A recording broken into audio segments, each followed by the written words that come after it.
Oh, hello, David. How are you? Sandra, I'm doing very well. How are you? Good, good. I'm so glad you could be on my show and that you can make it all the way over in Canada, even though we're only an hour apart. Yeah, the time zone, right? I'm Eastern, still Eastern. I'm not in an igloo. That's what I always forget. Like Canada, it's almost like the same time zones like the United States, just going Yeah. across. And in fact, Minnesota is more north than Toronto is. So there you go. No way. I didn't know that. Yeah, it is. Okay. Well, I always like to start off each show with talking about why I picked or asked the guest to be on my show. David, I remember you were the second person, I think, when I was on LinkedIn a year ago, starting out on LinkedIn, and you messaged me like out of nowhere. And it was the nicest message because it was back when I thought like no one was noticing me, no one was going to really message me because even though I met someone else before, I think I messaged her first. I think you were the first person unprompted that messaged me first out of nowhere.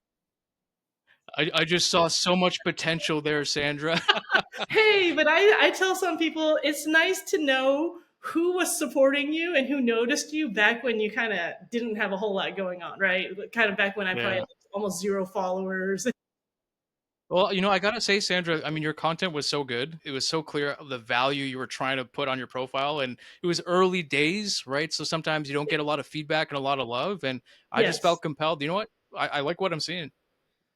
Yeah, yeah. So, I mean, that's always really special to me. And it kind of made me realize, like, oh, someone's reading it out there. Back when it felt like it was just an echo chamber and you're just trying these different posts out and you're thinking, no one's reading this. And this guy from Canada in the, insurance industry noticed me and messaged me first. And I really appreciated that because, like I said, it's one thing to message other people first, but to have it be noticed by someone else and also be noticed by a fellow like business person, right? It makes you feel more legitimate what you're doing out there on LinkedIn.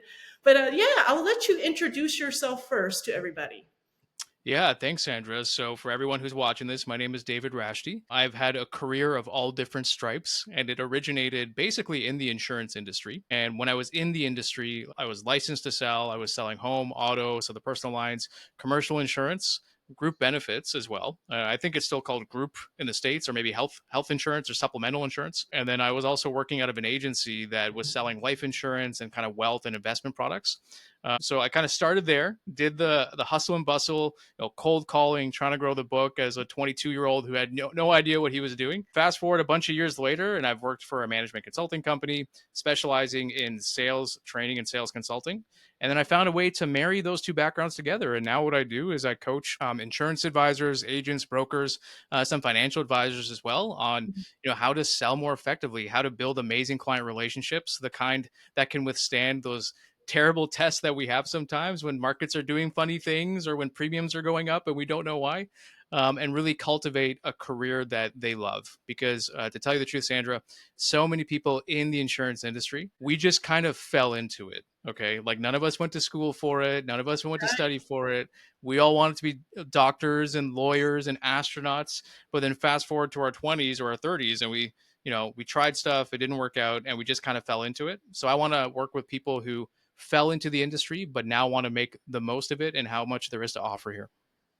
Oh, that's interesting. I never thought about that, but you're probably right. I don't think no one grew up thinking, I want to sell insurance one day to people. No, no, unless mommy or daddy were also in the insurance industry and they had like an agency and you're going to take it over. But for most of us, we just kind of fell into it. I like to say I didn't choose the industry chose me. Oh, interesting. I love that. And you have both sides of it. You actually sold things as a real person. And then now you're on that side where you're teaching and coaching people, which I think is really valuable because people will underestimate that they think they can teach something that they've never done, but you've actually also done it yourself too. Yes, I have. I have the scars and the gray hairs to prove it. But you know what it is, Sandra?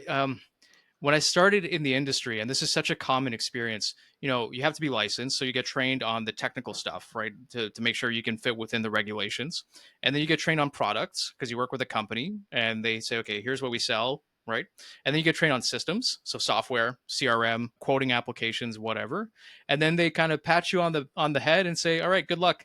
Go do something now. So, you make so many mistakes and you try to learn from different things that you see or hear, and so little of it actually works.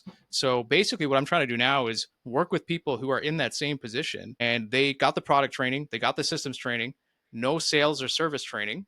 And I'm just sharing a lot of mistakes that I've made along the way and the things that I found that have been super effective. Oh, yeah, that's almost more important than anything else, right? Because it's the same like how I mean, same in the financial services industry. People will always think there's another book or there's more financial stuff I need to learn, but it's that how do you sell, how do you serve people really well? That's going to help you more than just becoming, the best financial advisor out there. But so similar in the insurance industry. Wow. Yeah, big time. And if it was just about the returns or just about, how much you can make on a particular investment, there would only ever be one company that wins all the business, right? But that's just not the Right. case. I was curious, do you happen to know what is the dropout rate or attrition rate? Because I imagine it's really, really high, right? Or, you know, how long do people typically last before maybe they give up and flame out and move on to something It depends where you look and who you ask, but some stats that I've seen is that um, 92% of agents in their first year quit. Oh, no, I bet you're right because that's very similar to what it is for financial advisors. It's over 90%. If you think about it, Wow. like we're talking about, they might know all the stuff. They know how to run the calculations and hypotheticals, but it's the selling part that's so critical. Yep. Yeah. Getting clients and then keeping them happy. Wow. Yeah. So, what have you learned over the years about how to sell, and what is your approach to selling? Yeah, great question. I mean, there's so much that could be said here. I think if I had to pinpoint it down to one thing, it would be that, we tend to think of sales as either, B2C, business to consumer, or B2B, business to business, or, B2G, whatever, like business to government. But at the end of the day, I really do believe firmly that all sales is H2, and that's human to human. So I think that's the first thing that I learned, that I think is the most important for people in a sales role to really embrace, is understand that yes, there are technical aspects of whatever it is that you sell or serve people with. Yes, there's going to be processes and systems and whatever, you have to follow, like a buyer's decision making process, for example, and that might require speaking to like different departments or whatever the case is. But at the end of the day, there are humans making decisions behind every single purchase. So understanding that and then mapping out your personal sales system according to the fact that it's humans buying from humans. Oh, wow. I love that. And that's what Age to age, human to human. That's right. Yeah, I love that. How do you infuse that in, an industry that's, I mean, some people see as boring or, uncomfortable topics to talk about, like life insurance or health insurance. These are, I don't know, depressing or just It, things that people don't want to think about, right? There are these scenarios where, um, how do you infuse the heart into that? yeah, that's a great question. And I would say, you know what, it's probably been a bit of a transformation in the industry because I think, go back 10, 20, 30 years and even longer really. I think we have this kind of traditional view of you wanted a boring person to do this boring stuff. Like you Yeah, kind of wanted the stiff in a suit who drives, an expensive car and has a receptionist and all these sorts of things, right? But I think the modern buyer is just so different now because we have so many options, way more options than we had before, and different agencies and brokerages and different insurance companies, they're starting to pinpoint that niching really is where it's at. And when you can't niche on product or you can't niche on industry, well, you can pick a niche called yourself where you are in a category of one. So the way that I like to think about it is if you can't really differentiate the product because they all do the same liability coverage, and you right. can't really niche on the industry because you have, I don't know, 20,000 other agents in your state who are trying to win construction business. And what you can try to do is niche down to the type of person that you are and the types of clients that are attracted to working with a person like that. That is so interesting. I've never heard of it like that, but that's so true. And it's just instead of trying to blend in with everyone else, right? You're trying to stand out in your own way. Yeah, because you have to contrast, right? Like, why would somebody choose to switch over to you from where they're at if there's no contrast? So, if you, like I said, if you can't contrast on the products or in the types of services that your company offers, it's got to be you. You've got to be the difference maker. Oh, that is so good. Yeah, that's interesting. And I think you're right. There's a shift from the very stuffy, like kind of like the nerdy and like maybe wearing a suit type of person. And people just want to relate to a regular person, even like maybe that's dressed a little more casually or Yeah. closer to their age or whatever. Maybe you grew up in the same area, like these little things that bond people. Well, like I'll give you an example here, Sandra. So, again, a lot of times I work with people who have maybe less than 5 years of experience in the industry.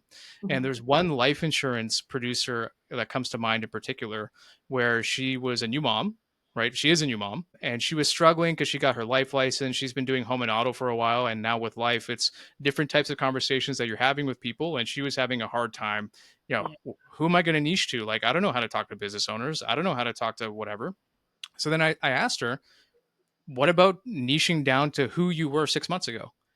And she was like, well, what do you mean by that? And I said, well, 6 months ago, you had, a 1 year old son, you had a husband, and we're in a tough economic climate where you're trying to balance budgets and you're trying to figure out how to navigate through life. And we've got all these taxes and we got all these things.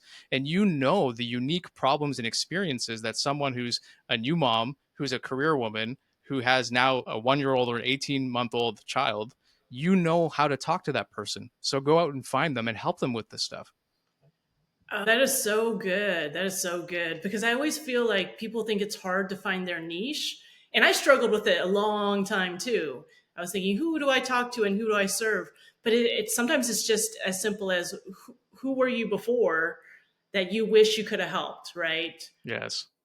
Ah, Yeah. So you wow. fully embrace this, right? Because you work with women in STEM. Yeah, yeah, and I'm a woman in STEM, and I feel like I can relate to them so much and their struggles, and they're W-2 employees more than like business owners, right? So there's like Yeah. little nuances and differences, and they juggle family responsibilities and careers and all Yep. the and but then they're also very ambitious with their careers, but they want to have this financial security. A lot of them in an unstable, like where you're always kind of a employee type of industry. So Yep. it's yeah, yeah. I use Well, that example a lot, Sandra. Like even because people do struggle with niching, right? Because they you do. feel like an imposter, right? It's like, okay, you want me to sell to, I don't know, trucking and logistics companies. I don't know the first thing about that industry. Okay, hold on. Maybe you'll get there at some point. And when those opportunities come up, yeah, take them. But for a proactive perspective, why not try to go after, do you come from a blended family? Do you have a blended family? Look for other blended families because they have nuances to their experiences that are going to impact how they make decisions, right? The types of problems that they have. If you have two spouses and they have previous marriages, and in both of the previous marriages they have kids, and now there are kids in the new marriage too, it's like, well, what do you do about that? It's going to be a very different financial or life insurance conversation than if you were just talking to a single guy who is buying his first condo. Yeah, yeah. I really like that. And then it's a way they can connect to those people emotionally, right? Rather Exactly. than they're just kind of talking to them as an outsider. That's really good. Yeah, I'm a high advocate of I think people should niche down, but why do you think they're so scared to find a niche or, to speak to a certain type of person?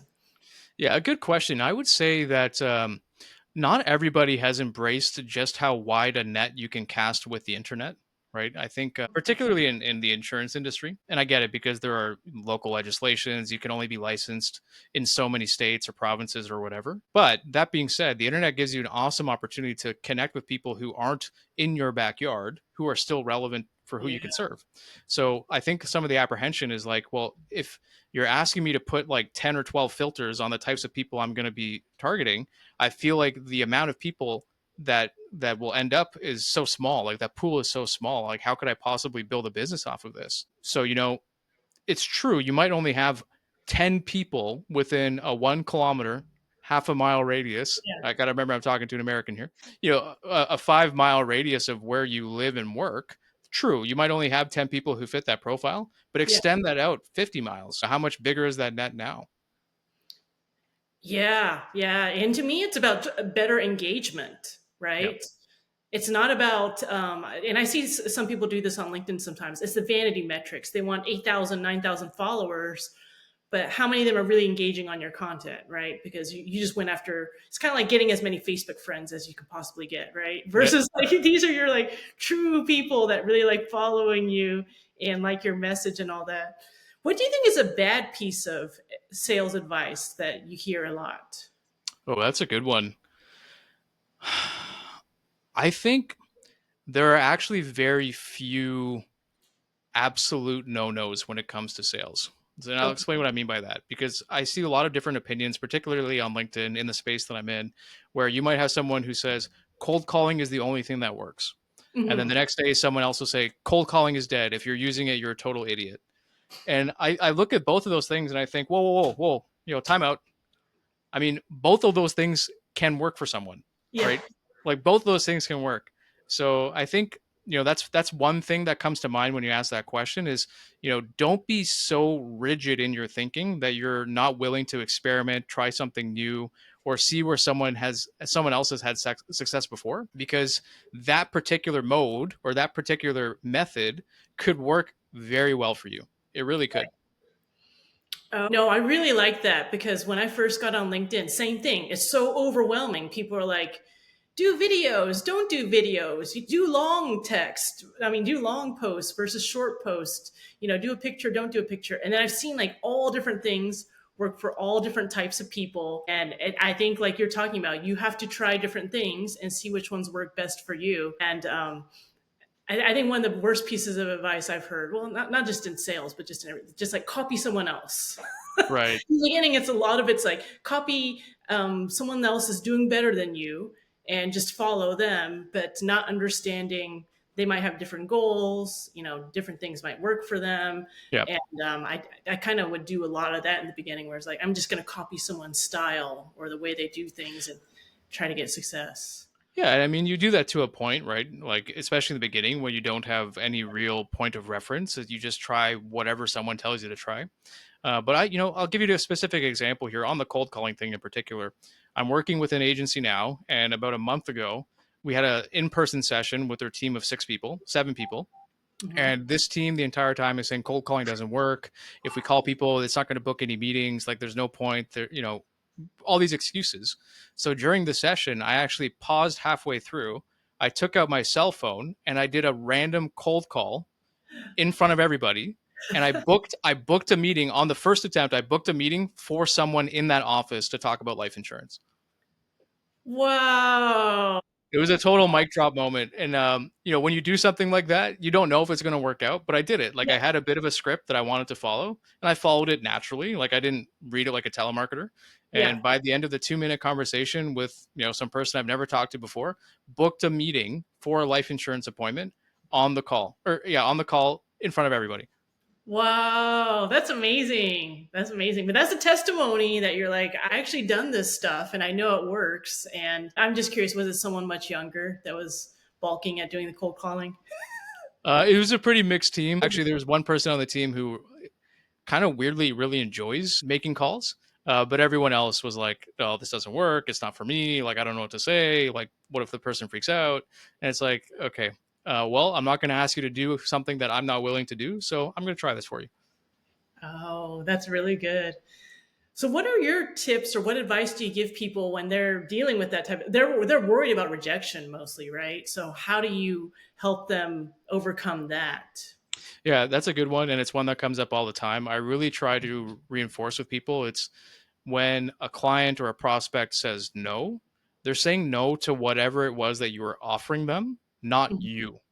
Right? So there's a difference between your offer and you. And your self-worth, your value has nothing to do with whether or not this person said yes or no to a meeting or to an appointment or to a quote, whatever. All of that is totally irrelevant to who you are, what's important to you, and the value that you have as a human being, right? So it's one thing to say that, right? And to hear that and think, okay, yeah, that's true. Like, if Yes. somebody rejects what I said and they cuss at me on the phone call, okay, yeah, I know technically that I'm still a good person. So the other thing is that you actually have to go out and do the reps. So, like, whatever you're scared of, whatever's holding you back, whatever fear of rejection you have, that thing dies the moment you do 100 of them or the moment you do 200 of them. It just becomes so Yeah. natural and commonplace. So like you can't you can't fast forward through the repetitions. You just sometimes for some things you just got to do the reps. Oh, I totally agree with you. I totally agree with you because similarly, there are a lot of women in STEM that go through the, job interviewing process. And you can apply for many, many jobs to get a certain number of phone screens, to finally get a certain number of interviews, to finally get that one offer that you might have to get rejected like 99 times to get that one offer. And when people will tell me, they're discouraged because they applied for 3 jobs and they didn't make the phone screen. It's like, well, were you really even rejected? And did you even Yeah. apply very much? And I feel like you only get rejected if you get to the job interview phase and then you don't get the offer. To me, that's a true Yeah. rejection. The other ones, you're just trying to work through the funnel a bit more, but they take each rejection so personally. Even when it's that Yeah. cookie cutter email, they get ghosted by that recruiter. Yeah, it's hard. But I love what you said about that because it's really true. People can take it so personally and I think it has something to do with their value or worth. And it has nothing to do with that. Well, I mean, just think about it for a second here, Sandra. What are they rejecting? Like, how could they possibly be rejecting you? They don't know the first thing about you. They don't like. There's nothing of you to be rejected, right? It just. I think about my own personal life, and the only person on this planet who I would be worried about rejecting me is my wife. Who cares if anyone else rejects me? They don't know me. I thought you were going to say your kid, but you said your wife. Well, my she's only 5 months old right now, so I think I'm still a ways away from her being able to reject me. It's Maybe true. at some point. Yeah. She needs you to still survive biologically. Yes, yeah, yeah. When she gets to 16 and wants to borrow the car, yeah, maybe then I'll be afraid of her rejecting me. No, it's true. Just the other day, it's funny. I asked my son if he wanted to go out to eat, and he goes, "I don't know. I'm busy." And he was sitting around doing nothing. It was funny because it kind of stung a little bit. Like he's just choosing to say he's busy. He said, "Well, I can clearly see he's doing nothing." Yeah, you know what? This reminds me. Cutest story, very quick. My sister has a 3-year-old daughter, and I was over there 2 weeks ago, and 3-year-old daughter, like obviously bouncing off the walls, just everything is playtime. And my sister had asked her, "Hey, like, can you take this Kleenex or whatever and throw it in the garbage can?" So then she grabs it from my sister and walks halfway to the bin, and then stops and turns around and she says, "No, I too busy." And then she just dropped it and went back to playing. It was one of the cutest things I've ever seen. Like, no, I'm It's too busy. hilarious.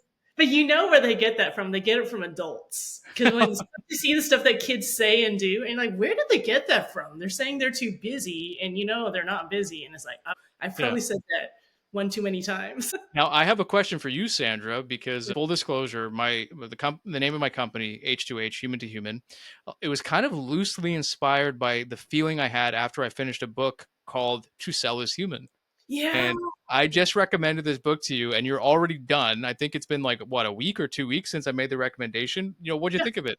Oh, it was really, really good. I enjoyed it a lot. And I mean, I do want to talk about it more, especially because I know we've been talking about it more in the aspect of like, we both sell things technically, but I think everyone should improve their selling skills. I don't know if you ever read Rich Dad Poor Dad, where he talks about the 2 skills I used to learn are marketing and sales, and you'll Yep. do well no matter what. And I've never thought of it like that. And I'm improving on the marketing side, but I'm also realizing like I kind of lack in the sales area. And, even for like just W-2 employees, or they're even talking about people just on dating websites, or even when you're in this interview process to get a job, that's selling. When you're trying to convince your boss of an idea, or you're trying to, or even just as simple as you're trying to convince your wife to go somewhere, right? You're selling something.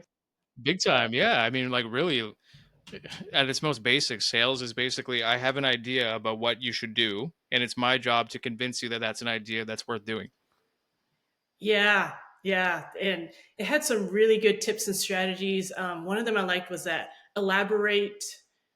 enumerate and elaborate or something. It was kind of about counting how many times you get rejected, kind of removing Right. that emotion because you can feel like, oh, all these people didn't pick up the phone, like, but if you actually counted it, maybe you got rejected like 3 times. Was it Right. 25? Was it 100 times?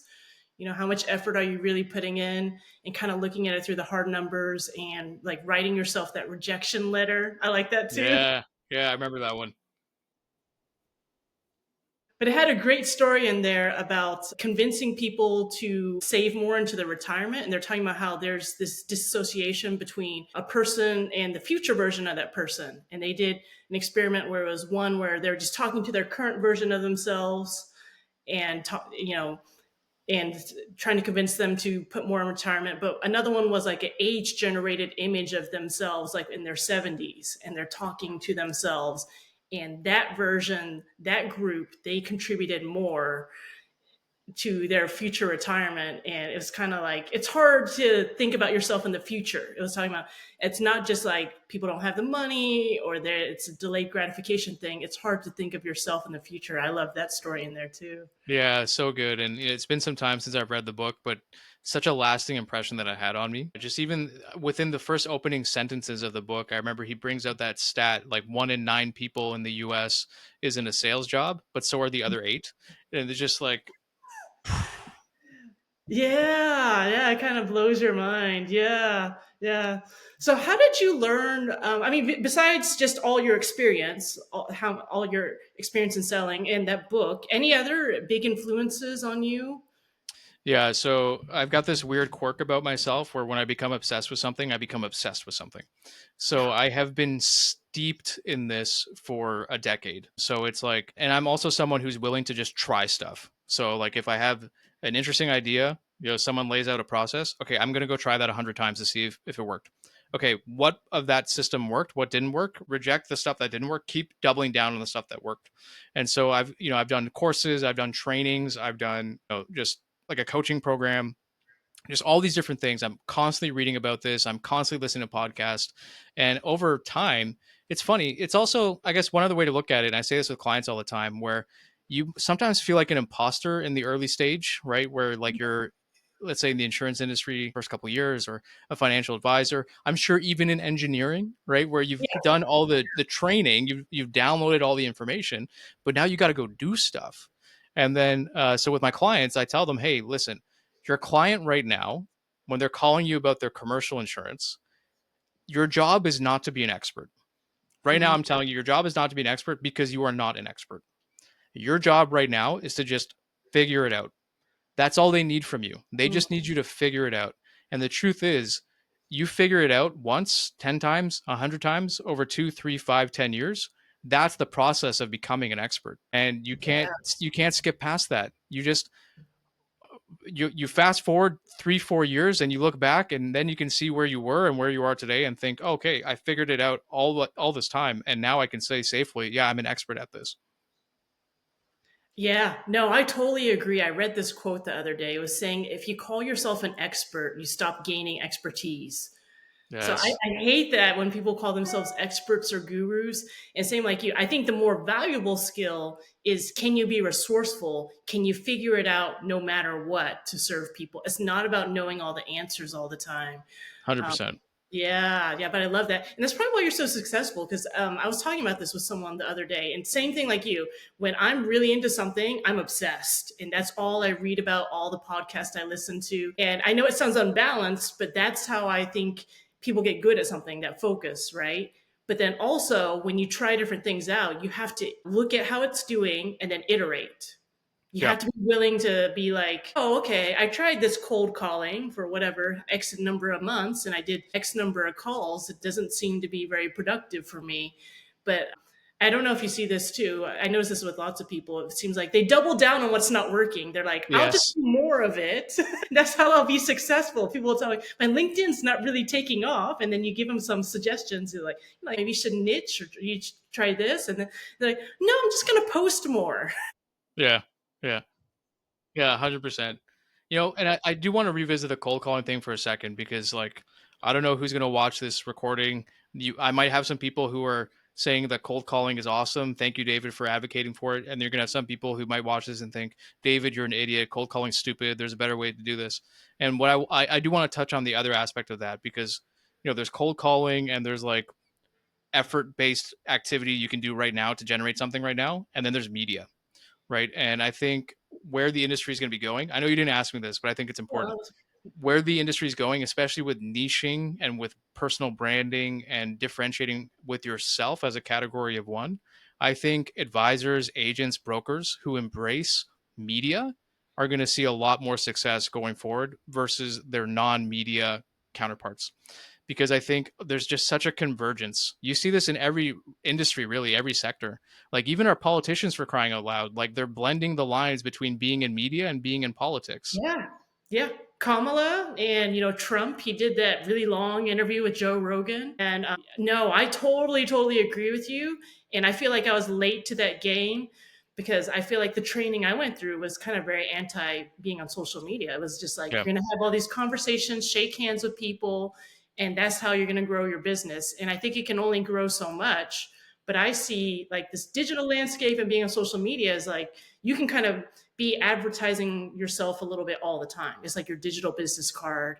It's out there Yeah. speaking for you all the time. Where do you think you'll go next with your whatever media, social media? You gonna branch out to something else, or Yeah, that's an interesting question. Like I really am trying to put more resources, like my time, my effort, my energy, my money into LinkedIn, just because like it's pretty easy to find the types of people that I like to serve and I can serve them there, right? So that's one of the beautiful things about LinkedIn and social media in general is, it's not just a way to find prospects and sell stuff and make money.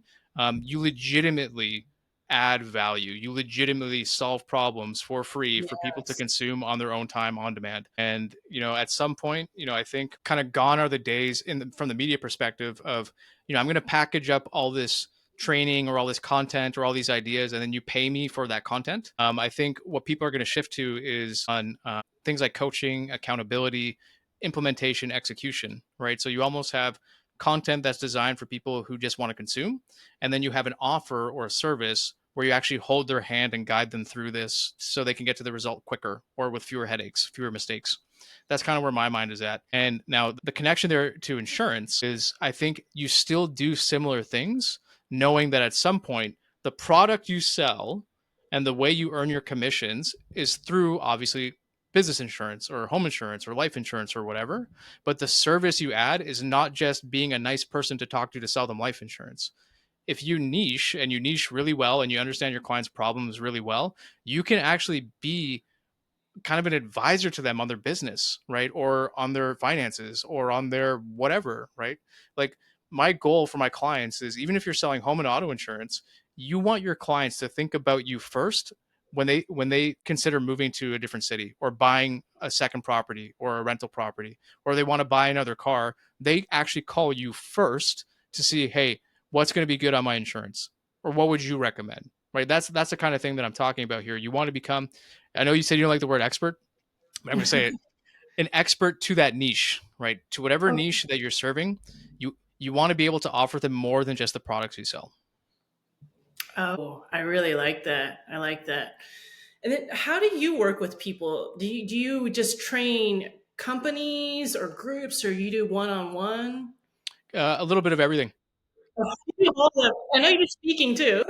Yeah. So yeah, I do some keynotes every now and then when companies are nice enough to invite me in and want to talk to a group of people at a conference or something. But a lot of my clients now are usually kind of smaller to mid-size agency and brokerage teams. So people who, there might be a team of anywhere between 5 to 20 brokers or agents, and they have a sales manager or a president or something, and they want a coaching program to get everybody either up to a certain baseline, or if they're already here, then what can we do to take it to the next level? So that's on the team perspective, but I also do one-on-one stuff.